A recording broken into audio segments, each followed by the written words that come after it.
क्या वाकई हनुमानगढ़ी मंदिर के सीढ़ियों पर नमाज पढ़ी गई थी? क्या वाकई समाजवादी पार्टी की सरकार ने हनुमानगढ़ी मंदिर के सीढ़ियों पर नमाज पढ़वाई थी?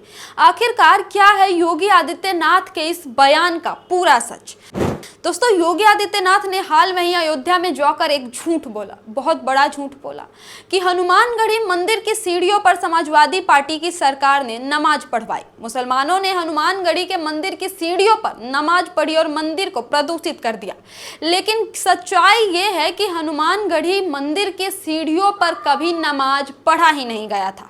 पूरा मामला 2003 का है, जब 2003 के समय उस वक्त हिंदू मुस्लिम के बीच बहुत ज़्यादा तनाव था, बहुत ज़्यादा सांप्रदायिकता बढ़ चुकी थी। इसी तनाव को कम करने के लिए हनुमानगढ़ी के महंत ज्ञानदास ने एक इफ्तार पार्टी बुलाई अपने आश्रम में।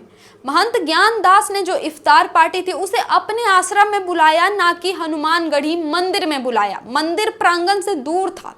इसी दौरान जब महंत ज्ञानदास के आश्रम में इफ्तारी रखी गई, उस दौरान बाबरी मस्जिद की तरफदारी करने वाले कई नेता पहुंचे, यहाँ तक कि कई मुस्लिम समाज के भी नेता पहुंचे और सबने मिलकर इफ्तारी की। जब इफ्तारी समाप्त हो गई, उसके बाद ये आरोप लगा कि बहुत सारे मुसलमानों ने हनुमानगढ़ी मंदिर में नमाज पढ़ी है।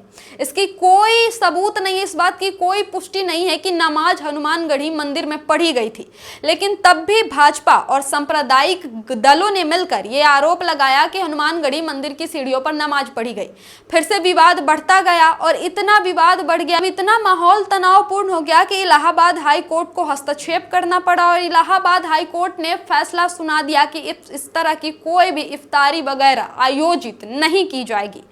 महंत ज्ञानदास ने भी मान लिया कि अब से इस तरह की इफ्तारी आयोजित नहीं की जाएगी। लेकिन ये बात सब जानते हैं कि महंत ज्ञानदास की इफ्तारी आयोजित करने का एकमात्र उद्देश्य था हिंदू मुस्लिम भाईचारा को बनाए रखना, हिंदू मुसलमानों के बीच जो तनाव बढ़ गया है उस तनाव को कम करना। लेकिन भाजपा ने इसे अपना राजनीति का हथियार बनाया।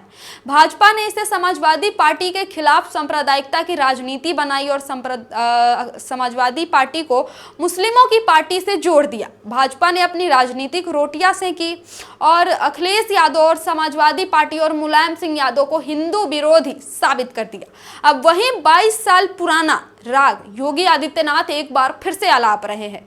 वही 22 साल पुराने जिन को योगी आदित्यनाथ फिर से निकाल कर लाए हैं कि हनुमानगढ़ी मंदिर की सीढ़ियों पर समाजवादी पार्टी ने नमाज पढ़वाई। ये बात सिरे से गलत है, पूरी तरह से गलत है कि हनुमानगढ़ी के मंदिर की सीढ़ियों पर नमाज पढ़ी गई थी। यहाँ के खुद भाजपा के नेता ब्रजभूषण सिंह भी कह रहे हैं कि योगी आदित्यनाथ का बात पूरी तरह से गलत है। हनुमानगढ़ी में कभी नमाज पढ़ी ही नहीं गई थी। समाजवादी पार्टी की सरकार को बदनाम करने की कोशिश की गई थी। यहाँ तक कि हनुमानगढ़ी का जो मंदिर है वो खुद एक मुस्लिम व्यक्ति ने बनवाया था।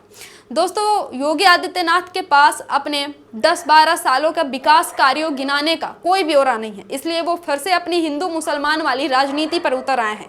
और जैसे जैसे चुनाव करीब आएगा, मंदिर, मस्जिद, मजार, मंदिर, दरगाह, हिंदू, मुसलमान, जेसीबी, बुलडोजर, मुल्ला, कटमुल्ला, मुसलमान, इस तरह की वो शब्द बोलते रहेंगे, इस तरह की बयानबाजी देते रहेंगे। योगी आदित्यनाथ का ये झूठ कि हनुमानगढ़ी के मंदिर के सीढ़ियों पर नमाज पढ़ी गई थी एक बार फिर से एक्सपोज हो गया है। इस वीडियो को ज़्यादा से ज़्यादा शेयर करें ताकि ज़्यादा से ज़्यादा लोगों को पता चल सके कि हनुमानगढ़ी के मंदिर में नमाज नहीं पढ़वाई गई थी और समाजवादी पार्टी का इससे कोई लेना देना नहीं था। TDI न्यूज़ को फॉलो करें, अपनी राय कमेंट करके जरूर बताएं। बहुत बहुत धन्यवाद।